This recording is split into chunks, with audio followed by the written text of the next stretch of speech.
2절에서 4절 말씀 우리 함께 보시겠습니다. 2절, 3절 한 절씩 보시고 4절 함께 읽겠습니다. 보라, 내가 너를 나라들 가운데 매우 작게 하였으므로 내가 크게 멸시를 받느니라. 너의 마음이 교만이 너를 속였도다. 바위 틈에 거주하며 높은 곳에 사는 자여, 내가 마음에 이르기를 누가 능히 나를 땅에 끌어내리겠느냐 하니, 함께 보시겠습니다. 내가 독수리처럼 높이 오르며 별 사이에 깃들일지라도 내가 거기에서 너를 끌어내리리라. 여호와의 말씀이니라. 아멘. 여호와의 종이라는 이름을 가진 오바댜는 에서의 후손인 에돔이 교만으로 인해서 하나님께 받게 될 심판에 대해서 예언하고 선포하는 그러한 내용을 기록해 주고 있습니다. 내용 관찰입니다. 하나님께서는 에돔이 어디에 살며 이들의 영적 상태가 어떻다고 하십니까? 3절 말씀을 보면 너희 마음의 교만이 너를 속였도다 라고 말씀하고 있습니다. 그리고 그들은 바위 틈에 거주하며 높은 곳에 사는 자여, 내가 마음에 이르기를 누가 능히 나를 땅에 끌어내리겠느냐 하니 라고 기록하고 있습니다.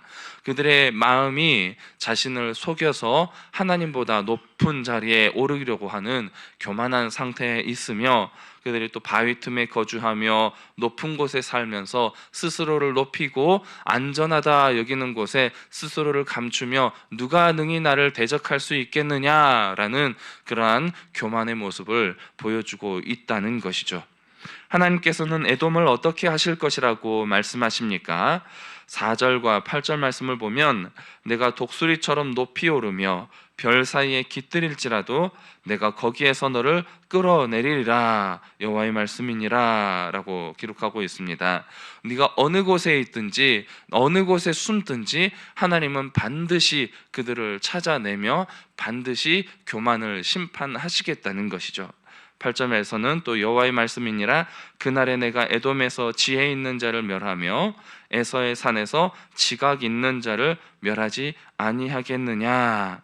아무리 자기의 지혜를 드러내며 아무리 자신의 능력을 과시하면서 세상 속에서 자신의 존재를 드러내고 높이려 한다 할지라도 하나님은 반드시 그들의 교만을 용서하지 않으시고 심판하시겠다라는 것을 예언의 말씀을 통하여서 우리에게 보여주고 있는 것입니다. 연구와 묵상입니다. 하나님께서 에돔을 심판하시는 이유는 무엇입니까? 먼저 첫 번째로 교만입니다. 하나님보다 더 높아지려고 하는 자신의 높임을 하나님은 반드시 심판하신다는 것이죠. 3절에서 4절 말씀을 보면 에돔이 산악지형의 안전함과 또 스스로의 지혜를 높이며 자신의 교만을 드러내고 있는 모습을 보여주고 있는데, 바위 틈에 거주하고 높은 곳에 사는 자라는 표현은 그들의 자만과 자기 자신의 힘을, 능력을 의지하고 과시하는 그러한 모습이 얼마나 교만한 모습인지를 깨닫게 하고 책망하고 있는 것입니다. 교만이라는 죄는 사실 하나님 앞에서는 가장 큰 죄라고 할 수가 있습니다. 우리는 악한 타락한 본성으로 인하여서 죄악의 여러 형태들이 우리의 삶에 나타나게 되지만 이것은 우리의 본성을 따라 나타나는 당연한 모습이라는 것이죠. 그런데 이 타락한 악의 본성이 어떻게 주어지게 되는가? 그 가장 근본적인 죄의 원인이 바로 이 교만에 있기 때문입니다. 우리가 교만함으로 인하여서 아담과 하와가 선악과를 먹게 되었고, 이 교만은 바로 하나님을 대적하고자 하는 가장 큰 반역의 하나님의 원수가 되는 악의 근원이기 때문에 하나님은 우리의 교만을 가장 큰 죄악으로 짚어서 심판하신다는 것이죠. 두 번째로는 야곱을 공격하고 약탈하는 이스라엘에 대한 적대의 모습으로 인하여서 이 에돔이 심판을 받게 될 것이다 라고 가르쳐주고 있습니다. 에돔은 야곱의 형제 국가입니다. 그럼에도 불구하고 이스라엘을 공격하고 끊임없이 괴롭혔던 것이죠. 예루살렘이 바벨론에 의해서 멸망을 당하게 될 때에 에돔은 그들을 도와주기보다는 오히려 이스라엘을 약탈하고 그들을 포로로 팔아 넘겼던 그러한 모습을 보여주었던 것이죠. 하나님은 내가 네 형제 야곱에게 행한 포악으로 말미암아 부끄러움을 당하고 영원히 멸절되리라 라고 10절 말씀에 기록하고 있는 것입니다. 느낀 점입니다. 하나님 앞에서 교만한 모습으로 서 있는 에돔을 보며 무엇을 느낍니까? 먼저 첫 번째로 교만은 우리의 인생을 멸망의 길로 이끌 수밖에 없다는 것을 깨닫게 합니다. 에돔은 높은 산성과 그들이 가진 지혜, 그리고 자신의 동맹 국가들의 든든한 힘을 의지하며 스스로를 안전하다고 생각했지만 하나님 앞에서는 결국은 멸망을 받을 수밖에 없는 아무것도 아닌 존재라는 것이죠. 인간의 힘이나 지혜, 그리고 그들이 가진 환경을 의지하면서 하나님을 배척하고 교만한 모습으로 살아가는 것은 결국은 멸망당해서 무너질 수밖에 없는 너무나도 보잘것없는 모습이라는 것을 우리는 이 본문의 말씀을 통해서 깨달을 수가 있는 것입니다. 내가 가진 것들, 내가 누리는 것들, 내가 가진 환경들이 나를 지켜주는 것이 아니라 오직 하나님 한 분만이 나의 보호자이심을 인정하고 우리가 하나님을 의지하고 하나님만을 붙들 때에 우리는 이 세상을 굳은 능력으로 살아갈 수 있음을 오늘 말씀을 통해서 우리는 깨달을 수가 있을 것입니다.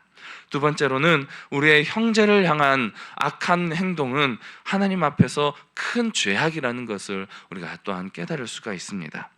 에돔은 형제 민족인 이스라엘이 어려움에 처했을 때 그들을 도와주려고 하기보다는 오히려 그들을 약탈하고 괴롭혔던 것이죠.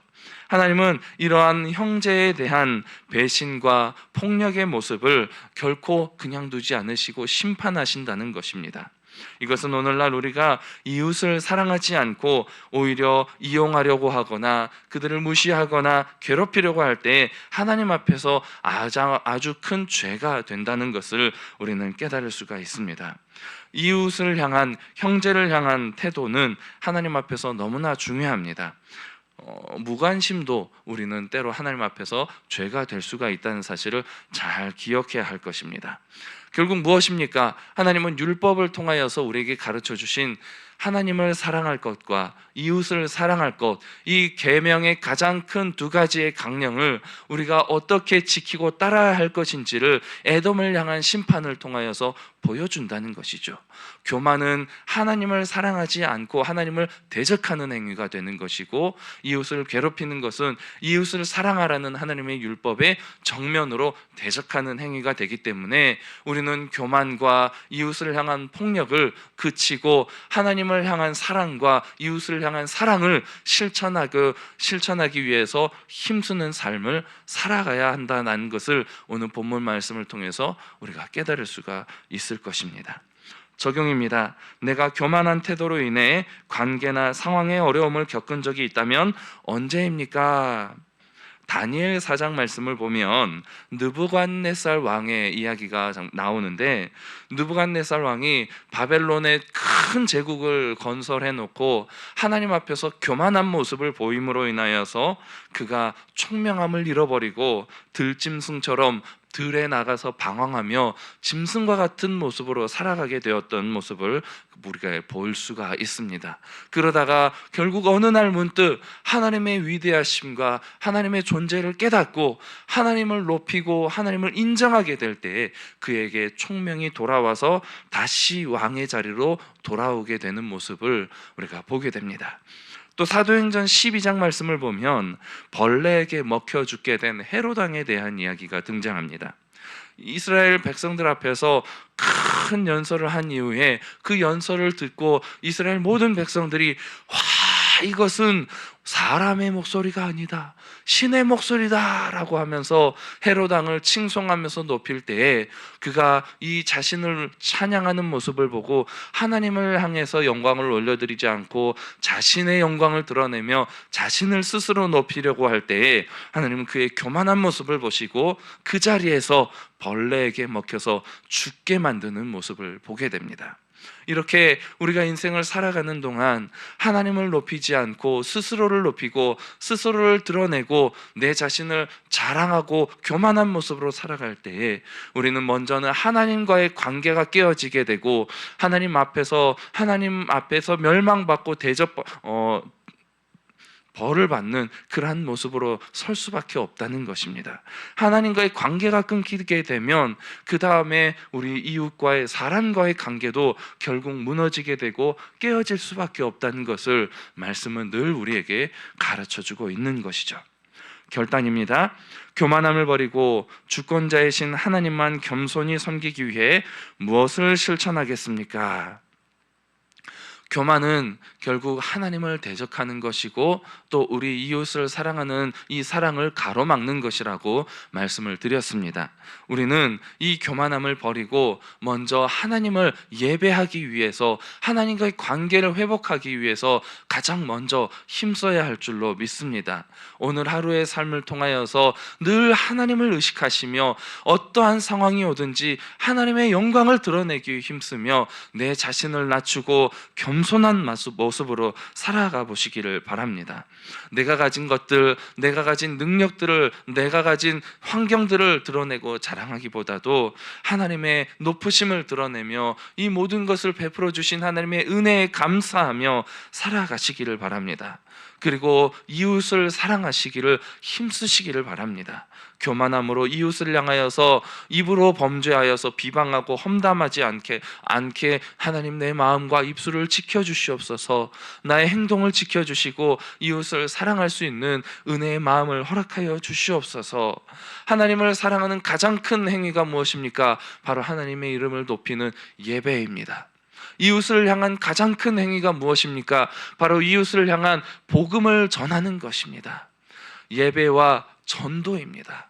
오늘 하루의 삶을 통하여서 하나님을 예배하기를 힘쓰며 우리 이웃을 향하여서 사랑을 실천하고 그들을 복음으로 섬기며 그들의 영혼을 사랑하는 관심을 가지고 그들을 예배의 자리로, 복음의 자리로 초청하기 위하여서 전도하는 삶을 살아가기 위해서 오늘 하루 힘쓰시기 바랍니다. 그래서 온전한 예배를 통하여서 겸손한 모습으로 하나님 앞에 나아가시고 복음의 삶을 통하여서 이웃을 사랑하는 그 사랑의 실천을 오늘도 행할 수 있는 귀하고 복된 오늘 하루의 삶을 통하여서 주님과 동행하시며 형통하고 복된 삶이 되시기를 주님의 이름으로 축복합니다. 이 시간 주신 말씀을 기억하시며 함께 나눌 기도 제목을 가지고 우리 한 마음으로 함께 기도하시기를 원합니다. 먼저 늘 하나님 앞에서 겸손함으로 주신 사명을 감당하는 삶을 살게 하옵소서. 두 번째로는 교만한 마음을 버리고 하나님만 신뢰하며 겸손히 주님을 섬기게 하옵소서. 12월 집중 기도 제목입니다. 길동교회의 모든 예배 위에 하나님의 임재가 충만하게 하옵소서. 살아계신 하나님을 인격적으로 만나는 감격의 예배가 되게 하옵소서. 우리 주여 한번 부르고 기도하시겠습니다. 주여, 사랑해 주님 감사합니다. 하나님, 오늘도 말씀을 통하여서 우리가 어떠한 모습으로 살아가야 할지, 또 어떠한 모습으로 하나님 앞에 서야 할지를 깨닫게 하여 주심을 감사합니다. 하나님 앞에서 겸손이 가장 중요한 태도이며 교만이 가장